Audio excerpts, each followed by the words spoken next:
ప్రపంచంలో అత్యంత ఎత్తైనటువంటి శిఖరం మౌంట్ ఎవరెస్ట్. ఇది అందరికీ తెలిసిన విషయమే. కానీ ఆ పర్వతానికి ఆ పేరు ఎలా వచ్చింది, దాని వెనకాల ఒక ఇంగ్లీష్ అధికారి ఉన్నారన్న విషయం మీకు తెలుసా? ఎవరెస్ట్ అనేది ఒక వ్యక్తి పేరు. ఆయనే సర్ జార్జ్ ఎవరెస్ట్. ఈయన 1790 వేల్స్ లో జన్మించారు. ఈయన కేవలం 16 ఏళ్ల వయసులోనే క్విట్ ఇండియాలో చేరి భారతదేశానికి రావడం జరిగింది.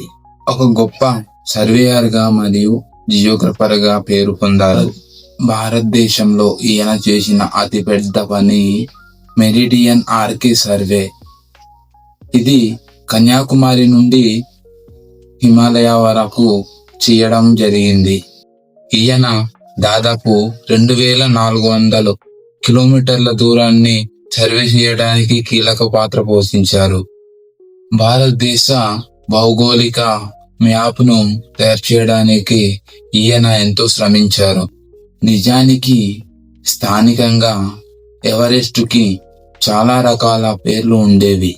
కానీ ఎలాంటి గందరగోళం లేకుండా జార్జ్ ఎవరెస్ట్ చేసినటువంటి అద్భుతమైన సేవలకు గుర్తుగా గాను 1865 రాయల్ జియోగ్రఫికల్ సొసైటీ